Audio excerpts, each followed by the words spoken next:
If a man will be used of God and remain relevant with God, one area of battle he must win is the area of purity. And people don't graduate from it. It is a kind of warfare called the battle of attrition. The way the devil fights it is not... Welcome to Ancient Truth Ministry TV. Every video is a step towards spiritual growth, healing, and purpose.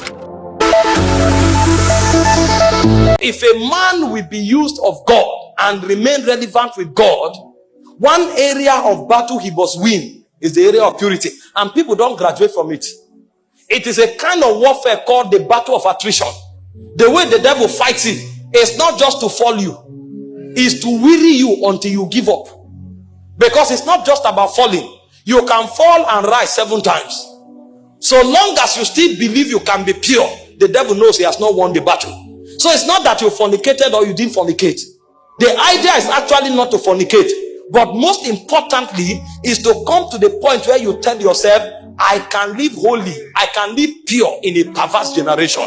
Because what the devil wants to achieve, and the reason why you fall every 3 months, is to get you to the point where you give up and say, Omo, this thing no dey possible.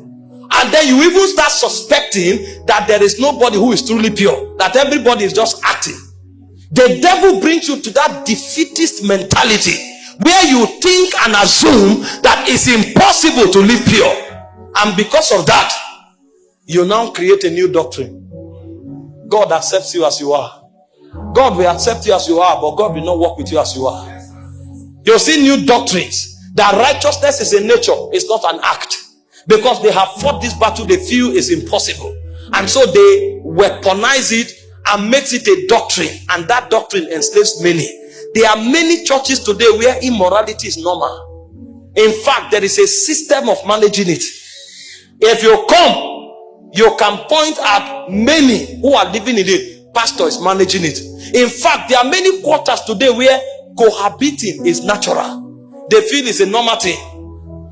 It's a normal thing to just, a boy can just move into the house with a lady, or a lady move in with a boy, and they are living like husbands and wife, and it means nothing to them. It's normal. When you are going to minister, nobody is holy.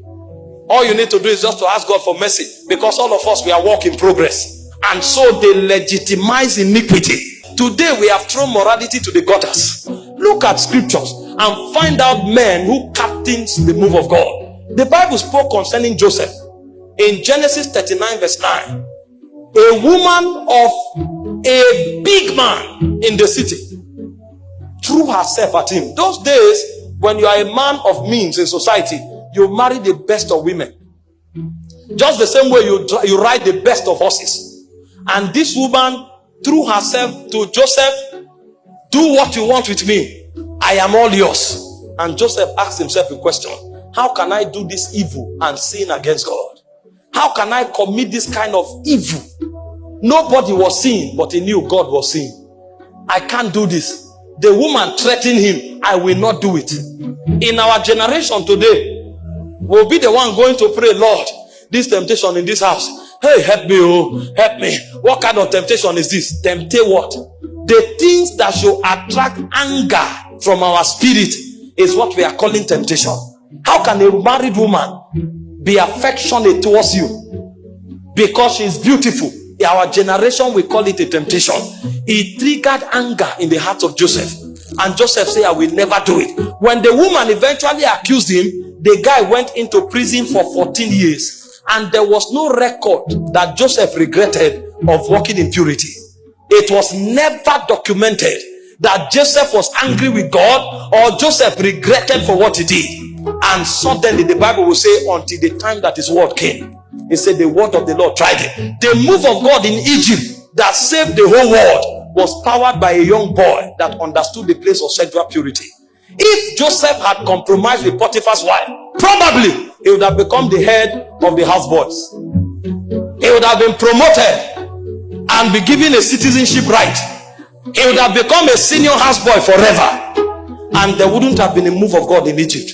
Many moves of God have been aborted because of 5 minutes of pleasure in immorality. You thought nobody saw you, but heaven was waiting on you. That time when you were battling whether to do it or not, the faith of God was resting on you. The fate of a generation was resting on you. Imagine what would have happened to the world. The whole world would have died of hunger, because that move of God was resting on one man. One man. There were not two. Only Joseph knew what to do. Only Joseph.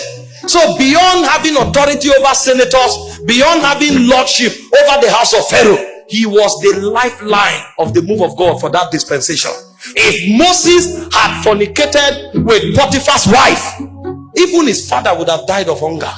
The plan of God for a generation, except God intervened, the world would have been wiped off. People came from all over the world to look for food in Egypt. When Moses was battling to be sexually pure, that's what God was looking at. So heaven was praying for Joseph, because they knew if he fell, the world would have died. Men would have gone into hunger and the earth would have been wiped off. Do you know what is at stake? That 5 minutes that you compromised. Do you know what is at stake? Why do you think demons every demon will leave here to make sure you fornicate for just 5 minutes? Because they are seeing what you are not seeing. When Joseph was rejecting Potiphar's wife, the devil was seeing the savior of the world. But even Joseph did not see it. May God not disqualify you. Imagine if Joseph fornicated and God said, because you have done this, I will raise another deliverer. What would have been the value of Joseph's life? He would have been a slave forever.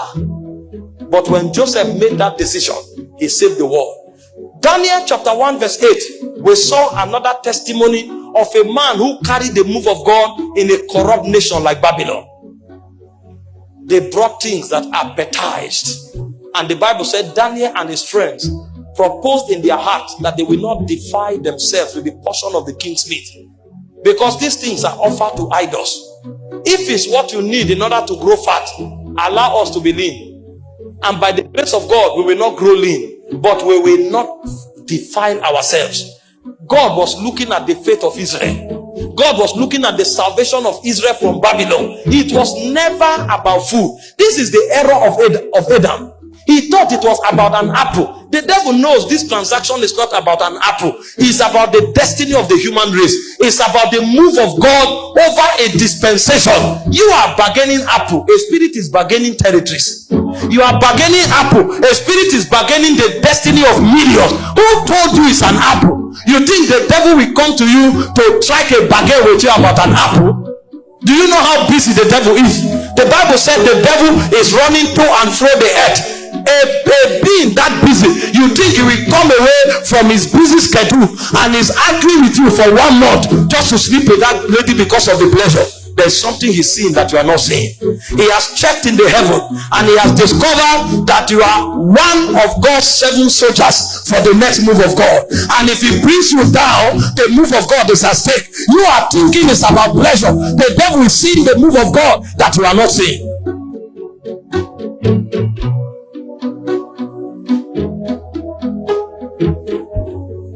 May God open our eyes to see what we represent in the move of God.